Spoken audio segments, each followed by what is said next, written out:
মা আসছেন, পুজো আর হাতে গোনা ঠিক কয়েকটা দিন বাকি। আর আজকে আমরা চলে এসেছি 64 দুর্গোৎসব কমিটিতে। এখানে পুজোর প্রস্তুতি পর্ব ঠিক কীরকম চলছে চলুন জেনে নেব।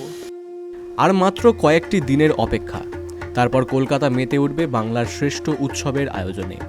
আর শহরের বনেদি পুজো সাবেকি পুজোগুলির মধ্যে একটি 64 পল্লী। কলকাতার 64 পল্লী তাদের নজরকাড়া থিম এবং বর্ণাঢ্য আয়োজনের জন্য পরিচিত। প্রতি বছর তারা সবচেয়ে দামি প্যান্ডেল বা অন্যান্য অভিনব থিম নিয়ে আসে। তবে পুজো উদ্যোক্তাদের সঙ্গে কথা বলে জানা গেল এই বছর এই পুজো ৭৭তম বর্ষে পদার্পণ করলো। সেই সঙ্গে উদ্যোক্তাদের দাবি, প্রতি বছর নানান রকম থিম নিয়ে আলোকপাত করলেও মানুষের চাহিদার কথা মাথায় রেখে তারা সাবেকি ভাবনায় জোর দিয়েছেন।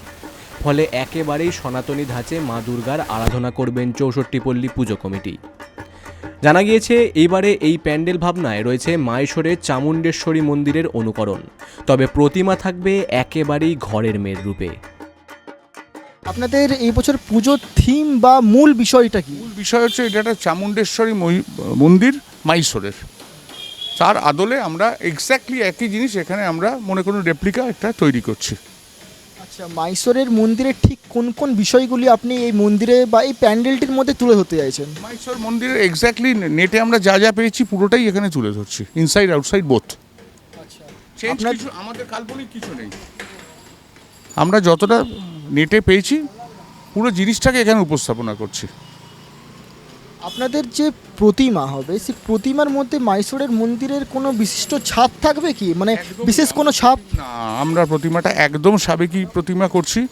বিরাট প্রতিমা, 15 ফুট হাইট, ঠাকুরের চালি নিয়ে টোটাল পড়ছে 30 বাই 22 ফুট। প্রতিমা করছে আমাদের প্রতিমা শিল্পী স্বনামধন্য মোহনবাসী রুদ্রপাল। এবং এই জায়গাটায় আমরা সাবেকি এনে থেকে আমরা না, পাড়ার লোকরা কেউ সরতে চায় না।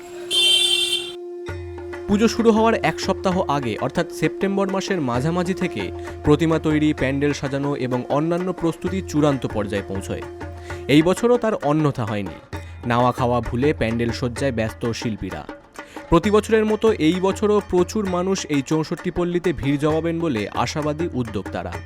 কলকাতা থেকে অনিকেত পালের রিপোর্ট, বিগ নিউজ বাংলা।